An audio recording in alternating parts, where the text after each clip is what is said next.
গত রাতে হঠাৎ ছেলে আমার বিছানায় এসে শুয়ে বলল, আজ থেকে আমরা একসাথে ঘুমাব। রাত প্রায় 2টা। সেই সপ্তাহে পূজা আমাদের বাসায় এল। খুব ভদ্র, মিশুক মেয়ে। আমার সাথে অনেক কথা বলল। আমি লক্ষ্য করলাম যে পূজার সামনে রাহুলের আচরণ একদম স্বাভাবিক। সে হাসি খুশি, কথাবার্তায় স্বচ্ছন্দ। আমার মনে হল যে রাহুল ধীরে ধীরে সুস্থ হয়ে উঠছে। এদিকে সাদিকও খেয়াল করল যে রাহুল অনেক ভালো হয়ে গেছে। সে আমাকে বলল, দেখেছিস আমাদের ছেলেটা কেমন চাঙ্গা হয়ে উঠেছে। মনে হয় ডাক্তারের পরামর্শ কাজে লেগেছে। আমি শুধু হাসলাম। সাদিক যদি জানত আসল ব্যাপারটা কি ছিল। কিন্তু আমি ভেবেছিলাম যে সাদিককে সব বলার আর দরকার নেই। রাহুল যখন ভালো হয়ে যাচ্ছে তখন পুরনো কথা তুলে তাকে বিব্রত করার মানে নেই। কিন্তু ভাগ্য সবসময় আমাদের পক্ষে থাকে না। একদিন রাতে সাদিক হঠাৎ ইতিমধ্যে রাহুল ফোন শেষ করে ভেতরে এল। সাদিকের মুখের অবস্থা দেখে সে বুঝে গেল কিছু একটা ঘটেছে। সাদিক রাহুলকে দেখেই বলল, তুই এখানে আয়। তোর সাথে আমার কথা আছে। রাহুল ভয়ে ভয়ে সাদিকের কাছে গেল। সাদিক তাকে জোরে একটা চড় মারল। বলল, এটা কি? তোর মায়ের সম্পর্কে এভাবে ভাবিস? তোর কি লজ্জা নেই? রাহুল কাঁদতে কাঁদতে বলল, বাবা, আমি জানি এটা ভুল। কিন্তু আমি ইচ্ছা করে এসব ভাবিনি। আমার মনে এমনিতেই এসব চিন্তা এসেছে। সাদিক বলল, এমনিতেই আসে নাকি? তুই নিশ্চয়ই কোনো খারাপ কিছু দেখেছিস বা পড়েছিস। আমি সাদিকের মাঝে দাঁড়িয়ে বললাম, তুমি থামো। রাহুলকে আর মারবে না। এটা তার দোষ নয়। এটা একটা মানসিক অসুস্থতা। সাদিক বলল, মানসিক অসুস্থতা? এসব আজকাল ছেলে মেয়েদের বাহানা। আমি সাদিককে ডাক্তারের কথাগুলো বললাম। বললাম যে এরকম সমস্যা অনেক পরিবারেই হয়। এটা নিয়ে লজ্জার কিছু নেই। গুরুত্বপূর্ণ হচ্ছে এটা কিভাবে সামাল দেওয়া। কিন্তু সাদিক শুনতে রাজি নয়। সে বলল, আমি এই বাড়িতে এরকম ছেলে রাখতে পারব না। হয় ও তার আচরণ ঠিক করবে, নয়তো আমি ওকে কোথাও পাঠিয়ে দেব। আমি বললাম, এত কঠোর হওয়ার দরকার নেই সাদিক। রাহুল এখন অনেক ভালো। তার একটা বান্ধবী হয়েছে। সে স্বাভাবিক জীবনযাত্রায় ফিরে আসছে। সাদিক বলল, তার মানে এই না যে আমি এসব মেনে নেব। এরপর কয়েকদিন বাড়িতে খুব টানাটানির পরিবেশ। সাদিক রাহুলের সাথে কথা বলে না। রাহুল খুব মনমরা হয়ে থাকে। আমি দুই দিকেই পিষ্ট। একদিকে স্বামী, অন্যদিকে ছেলে। আমি আবার ডাক্তারের কাছে গেলাম। পুরো পরিস্থিতি বললাম। ডাক্তার বললেন যে এরকম অবস্থায় পুরো পরিবারের কাউন্সেলিং দরকার। তিনি সাদিককে আসতে বললেন। অনেক কষ্টে সাদিককে রাজি করালাম। আমরা 3 জনে আবার ডাক্তারের কাছে গেলাম। ডাক্তার সাদিককে অনেক বোঝালেন। বললেন যে এটা রাহুলের দোষ নয়। এটা একটা মানসিক অবস্থা যার চিকিৎসা আছে। ডাক্তার সাদিককে এও বললেন যে রাহুলকে শাস্তি দিলে বা তিরস্কার করলে সমস্যা আরও বাড়বে। উল্টে তাকে সাহায্য করা দরকার। পারিবারিক সহযোগিতা ছাড়া এই সমস্যার সমাধান সম্ভব নয়। অনেক আলোচনার পর সাদিক কিছুটা শান্ত হলেন। তিনি ডাক্তারের কথা মেনে নিয়ে রাহুলের সাথে আগের মতো আচরণ করতে রাজি হলেন। তবে তিনি আমাকে বললেন যে এই ঘটনার পর তিনি আমার এবং রাহুলের উপর নজর রাখবেন। আমি বললাম, এতে আমার কোনো সমস্যা নেই। আমি যা করছি সবই রাহুলের মঙ্গলের জন্য। তুমি যদি দেখে শুনে রাখো তাহলে আমার আরও সুবিধা হবে। এরপর থেকে বাড়ির পরিবেশ কিছুটা স্বাভাবিক হয়ে এল। সাদিক রাহুলের সাথে আগের মতো কথাবার্তা শুরু করল। তবে আগের তুলনায় একটু কম মিশত। আর আমার দিকে মাঝে মাঝে সন্দেহের দৃষ্টিতে তাকাত। রাহুলও বুঝতে পেরেছিল যে বাবা সব জেনে গেছে। তাই সে আরও বেশি সাবধান হয়ে গেছে। আমার সামনে প্রযোজন ছাড়া আসত না। যতটা সম্ভব নিজের রুমে বা বাইরে থাকার চেষ্টা করত। এর মধ্যে রাহুলের পূজার সাথে সম্পর্ক আরও গভীর হল। তারা প্রায় একসাথে পড়াশোনা করত। সিনেমা দেখতে যেত। আমি বুঝতে পারছিলাম যে রাহুল পূজার প্রতি সত্যিকারের আকর্ষণ অনুভব করছে। একদিন রাহুল আমাকে বলল, মা, আমি পূজাকে ভালোবাসি। আমি তাকে বিয়ে করতে চাই। আমি খুশি হয়ে বললাম, এটা খুব ভালো কথা। তুমি বড় হয়ে গেছ। তোমার নিজের জীবনের সিদ্ধান্ত নেওয়ার সময় এসেছে। রাহুল বলল, কিন্তু মা, আমি তোমাকে ভুলে যাব এমন নয়। তুমি সবসময় আমার মা থেকে যাবে। আমি বললাম, হ্যাঁ রাহুল, আমি সবসময় তোমার মা। কিন্তু এখন তোমার জীবনে পূজার জায়গা সবচেয়ে বেশি হওয়া উচিত। এই কথোপকথনের পর আমি অনুভব করলাম যে রাহুল সত্যিই সুস্থ হয়ে উঠেছে। তার মধ্যে এখন স্বাভাবিক প্রেম ভালোবাসার অনুভূতি জেগেছে। আমার প্রতি যে অস্বাভাবিক আকর্ষণ ছিল তা কমে গেছে। কিন্তু সাদিক তখনও সম্পূর্ণ আস্থা রাখতে পারছিল না। একদিন সে আমাকে বলল, তুমি রাহুলের সাথে এত কথা বলো কেন? ডাক্তার বলেনি দূরত্ব রাখতে? আমি বললাম, দূরত্ব মানে এই নয় যে আমি তার সাথে কোনো কথাই বলবো না। সে আমার ছেলে। তার সাথে স্বাভাবিক মা-ছেলের সম্পর্ক রাখাই তো উচিত। সাদিক বলল, কিন্তু আমার ভয় হয় যে আবার আগের মতো কিছু হয়ে যায়। আমি বললাম, সাদিক, তুমি দেখছ না যে রাহুল কত ভালো হয়ে গেছে? তার পূজার সাথে সম্পর্ক আছে। সে স্বাভাবিক জীবন কাটাচ্ছে। তাহলে আর ভাবনার কি আছে? কিন্তু সাদিকের মনের সন্দেহ পুরোপুরি কাটেনি। এমনকি কখনো কখনো সে আমাকে এমন প্রশ্ন করত যা আমার কাছে খুব অপ্রীতিকর লাগত। যেমন, তুমি রাহুলের সামনে কী ধরনের পোশাক পরো? তুমি তার সাথে একা একা কথা বলো কেন? এসব প্রশ্ন শুনে আমার খুব খারাপ লাগত। আমি ভাবতাম, আমি তো রাহুলের মা। আমার সাথে তার সম্পর্ক কখনোই অস্বাভাবিক হতে পারে না। কিন্তু সাদিকের মনে এখনও সংশয় আছে। একদিন সাদিক এমনকি আমাকে বলল, তুমি কি চাও আমরা কিছুদিনের জন্য আলাদা থাকি? যতদিন না রাহুল পুরোপুরি সুস্থ হয়ে উঠছে। আমি রেগে গিয়ে বললাম, এটা কেমন কথা? তুমি কি ভাবছ যে আমি ইচ্ছা করে এসব করেছি?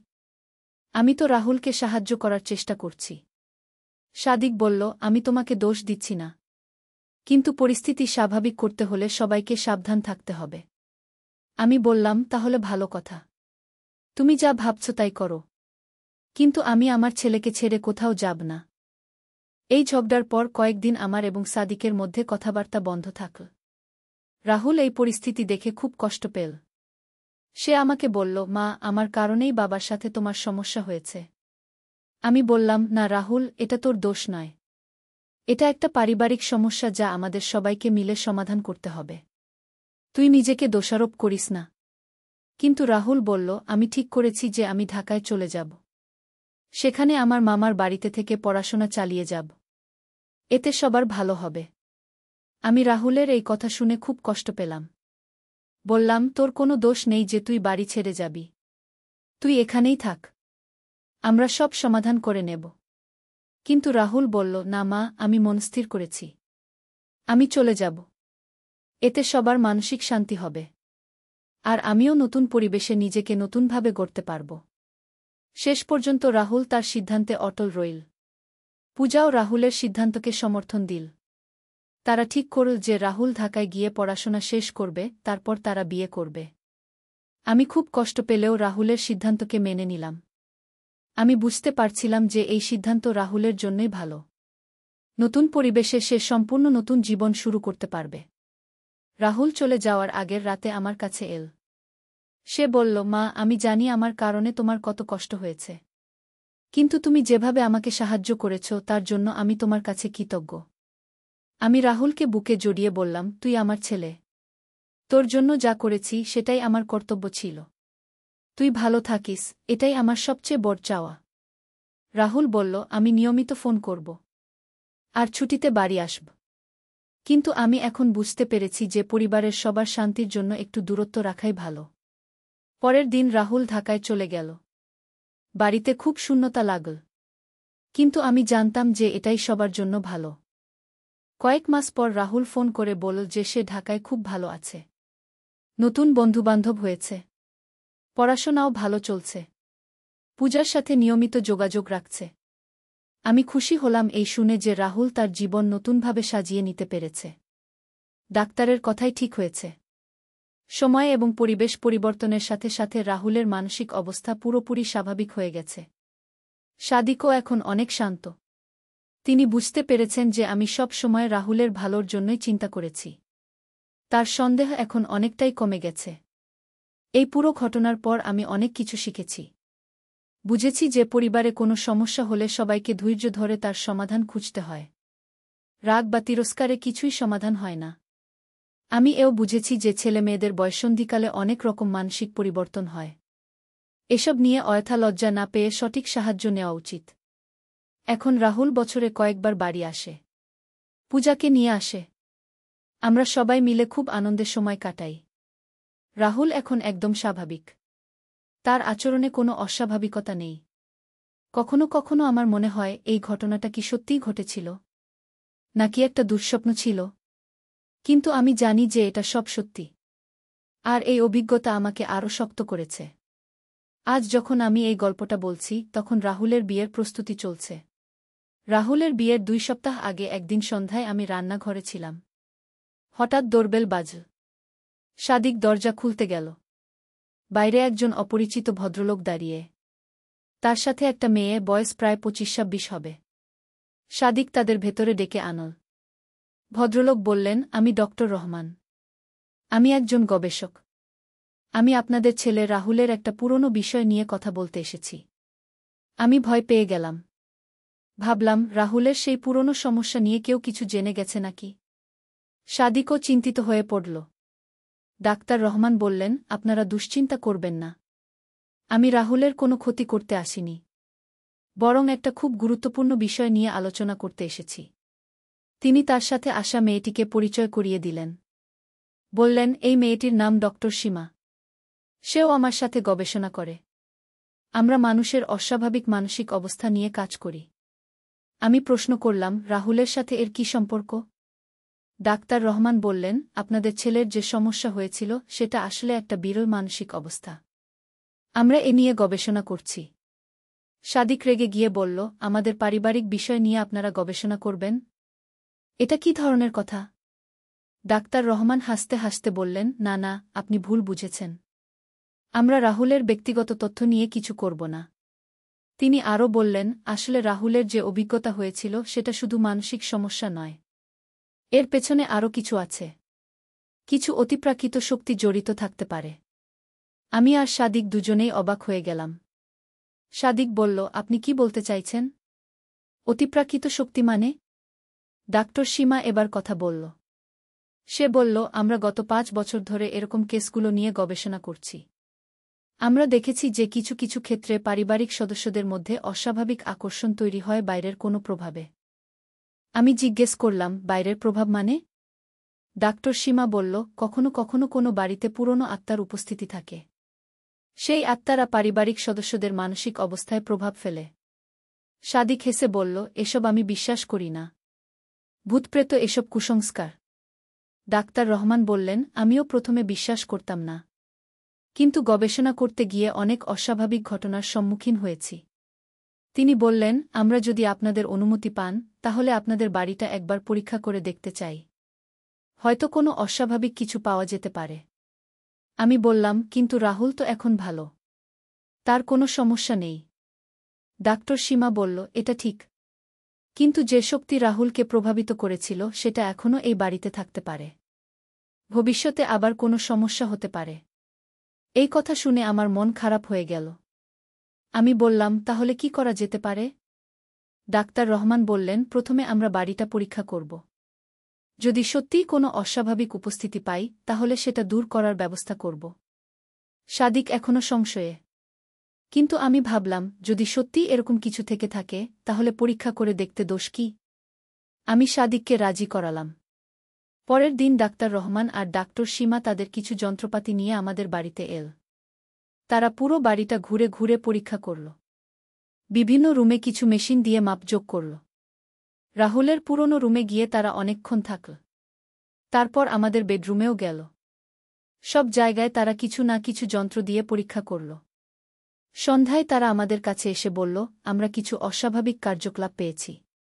বিশেষ করে রাহুলের রুমে আর আপনাদের বেডরুমে।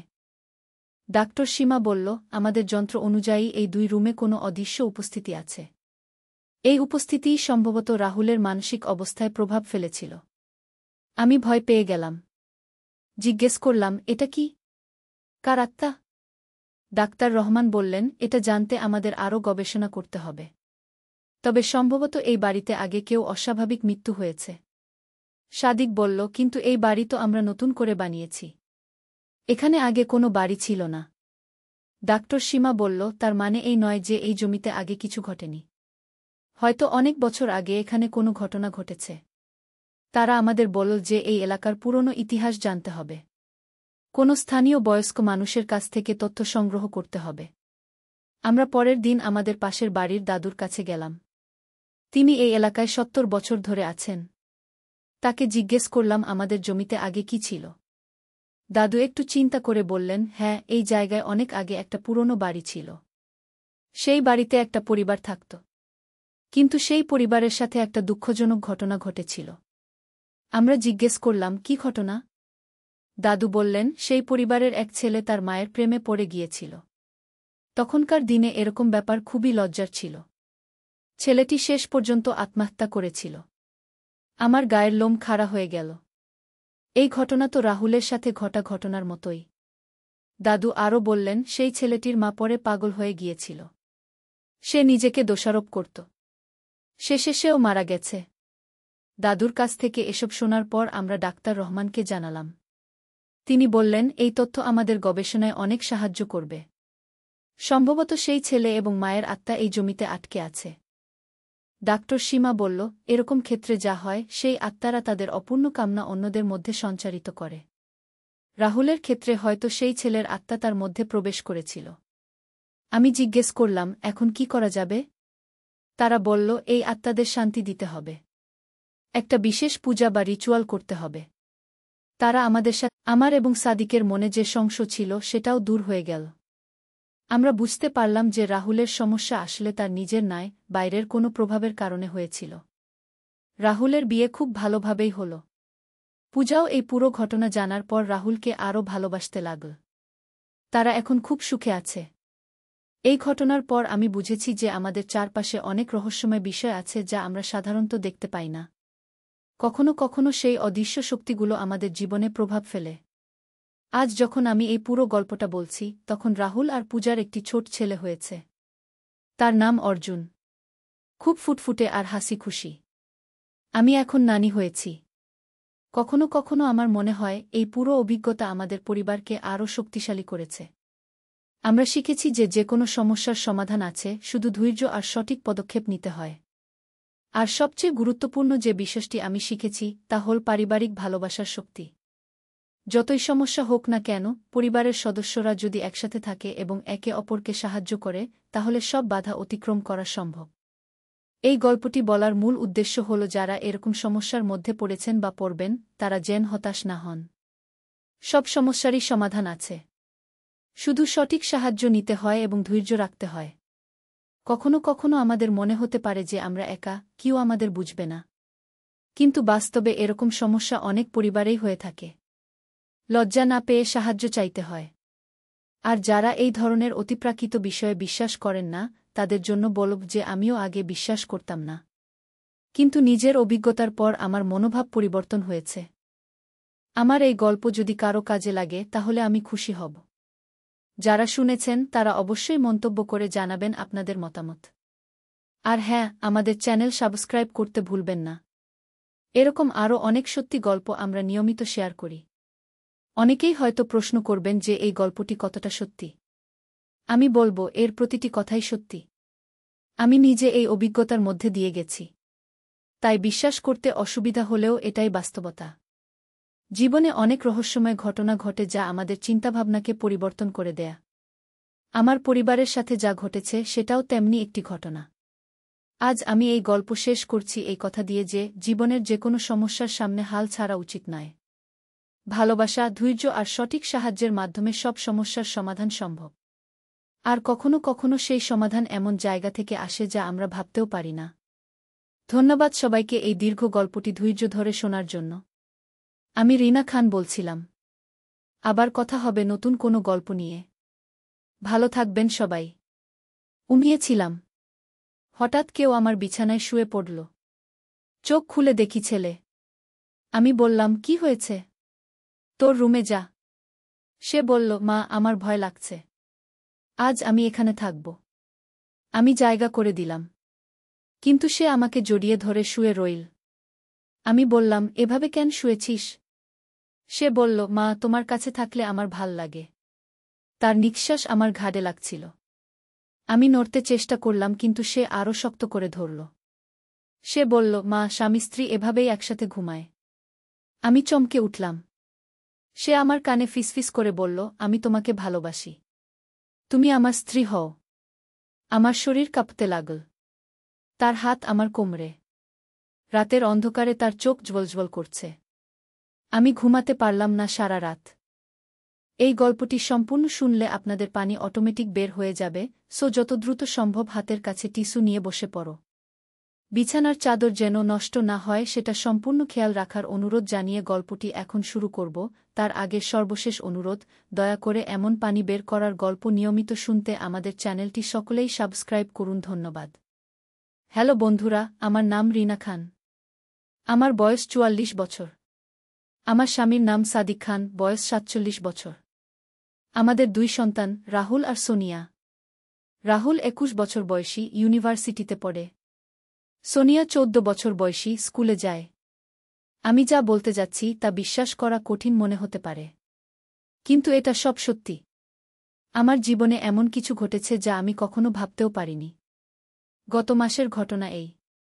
আমার ছেলে রাহুল হঠাৎ অদ্ভুত আচরণ করতে শুরু করল।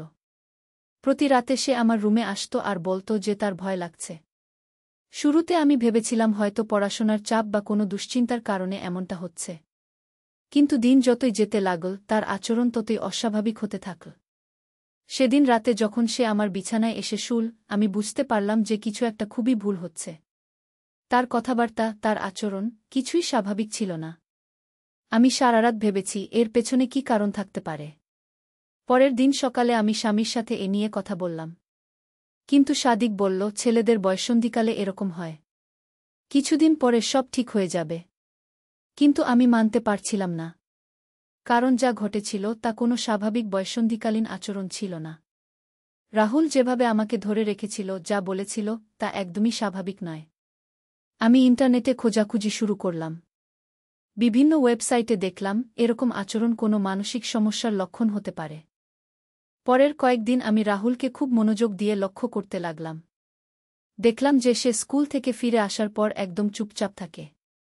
আগে যে রাহুল হাসি খুশি থাকত, বন্ধুদের সাথে ফোনে কথা বলত, এখন সে একা একা থাকতে পছন্দ করে। খাওয়া দাওয়াও কমিয়ে দিয়েছে। রাতে ঘুমাতে যাওয়ার সময় বারবার আমার রুমের দিকে তাকায়। একদিন আমি তার রুমে গিয়ে দেখলাম যে সে ডায়েরি লিখছে। আমি জিজ্ঞেস করলাম, কি লিখছিস? সে চট করে ডায়েরিটা বন্ধ করে ফেলল আর বলল, কিছু না মা, শুধু পড়াশোনার নোট। কিন্তু আমি বুঝতে পারছিলাম যে সে মিথ্যা বলছে। তার চোখে মুখের ভাব দেখে বোঝা যাচ্ছিল যে সে কিছু একটা লুকিয়ে রাখছে। রাতে যখন সবাই ঘুমিয়ে গেল, আমি চুপি চুপি রাহুলের রুমে গিয়ে সেই ডায়েরিটা খুঁজে বের করলাম। যা পড়লাম তাতে আমার মাথা ঝিমঝিম করতে লাগল। রাহুল লিখেছিল, মা আমার সবচেয়ে প্রিয় মানুষ। আমি তাকে ভালোবাসি। কিন্তু এই ভালোবাসা শুধু মাছেলের নয়। আমি তাকে অন্যভাবে ভালোবাসি। আমি চাই সে আমার হয়ে যাক। আমি জানি এটা ভুল, কিন্তু আমি নিজেকে সামলাতে পারছি না। আমি কাঁপতে কাঁপতে ডায়েরিটা বন্ধ করে রেখে দিলাম। মনে হচ্ছিল আমার পুরো পৃথিবী উল্টে গেছে। আমার নিজের ছেলে আমার সম্পর্কে এরকম ভাবছে। আমি কি করব? কার কাছে যাব? স্বামীকে বললে সে কি ভাববে? আমি কি খারাপ মা? আমার কোনো ভুলের কারণে কি এমনটা হচ্ছে?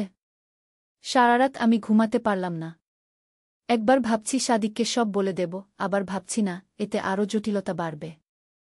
সকালে উঠে দেখি রাহুল একদম স্বাভাবিক আচরণ করছে।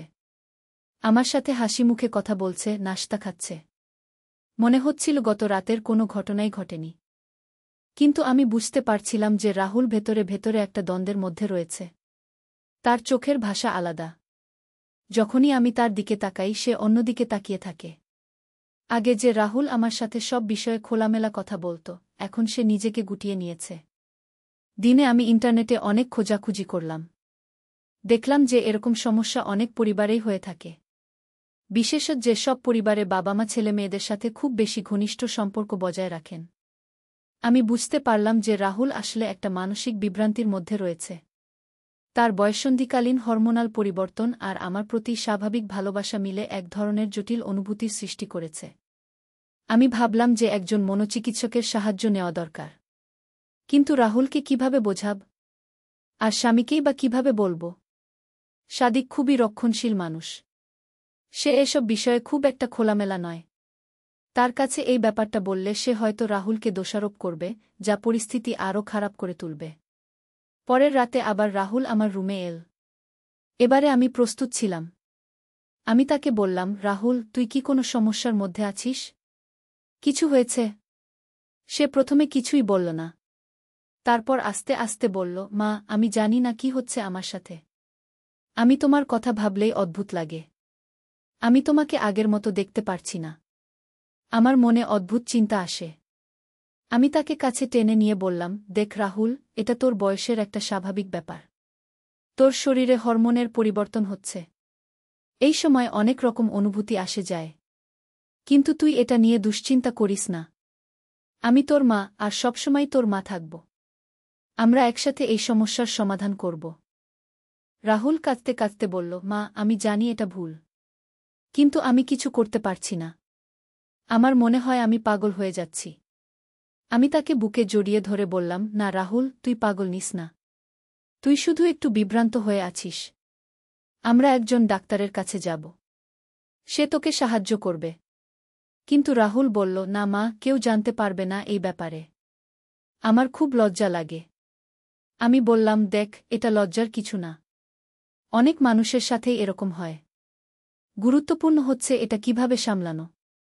তুই আমার উপর ভরসা রাখ। পরের কয়েকদিন আমি রাহুলের সাথে অনেক কথা বললাম। তাকে বোঝালাম যে এই অনুভূতিগুলো অস্থায়ী। সময়ের সাথে সাথে এসব কমে যাবে। আমি তাকে অন্য কাজে ব্যস্ত রাখার চেষ্টা করলাম। তার পছন্দের খেলাধুলা করতে উৎসাহিত করলাম। বন্ধুদের সাথে বেশি সময় কাটাতে বললাম। ধীরে ধীরে পরিস্থিতি কিছুটা উন্নতি হতে লাগল। রাহুল আগের তুলনায় বেশি স্বাভাবিক আচরণ করতে লাগল। তবে মাঝে মাঝেই সে আমার দিকে একটু অন্যরকম ভাবে তাকাত। আমি বুঝতে পারতাম যে সে এখনও সম্পূর্ণভাবে স্বাভাবিক হয়ে ওঠেনি। একদিন রাতে সাদিক আমাকে জিজ্ঞেস করল, রাহুলের কি হয়েছে? সে আজকাল খুব চুপচাপ থাকে। আমি বললাম, কিছু না, পড়াশোনার চাপ হয়তো। সাদিক বলল, আমার মনে হয় আমাদের তার সাথে আরও বেশি সময় কাটানো উচিত। আমি ভাবলাম, সাদিক যদি সব জানত তাহলে কি বলত। কিন্তু আমি ঠিক করেছিলাম যে সাদিককে কিছু বলব না, যতক্ষণ না পরিস্থিতি আরও খারাপ হয়। রাহুল যখন নিজেই চেষ্টা করছে স্বাভাবিক হওয়ার, তখন তাকে সাহায্য করাই আমার কাজ।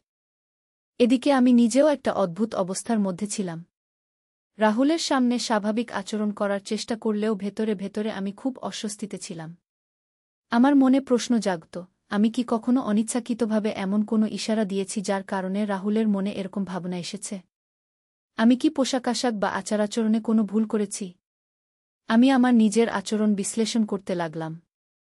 দেখলাম যে আমি সবসময় রাহুলের সাথে একজন স্নেহময় মায়ের মতোই আচরণ করেছি। কখনো এমন কিছু করিনি যা ভুল বোঝাবুঝির সৃষ্টি করতে পারে। তাহলে এই সমস্যা কোথা থেকে এল? ইন্টারনেটে আরও খোঁজাখুঁজি করার পর আমি বুঝলাম যে এই ধরনের সমস্যা খুব একটা বিরল নয়।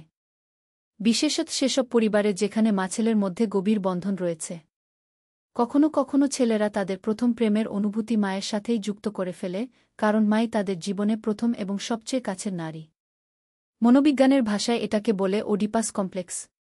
ফ্রয়েড এই বিষয়ে অনেক লিখেছেন। সাধারণত ছোট ছেলেদের মধ্যে এটা দেখা যায়, কিন্তু কখনো কখনো বয়ঃসন্ধিকালেও এরকম হতে পারে।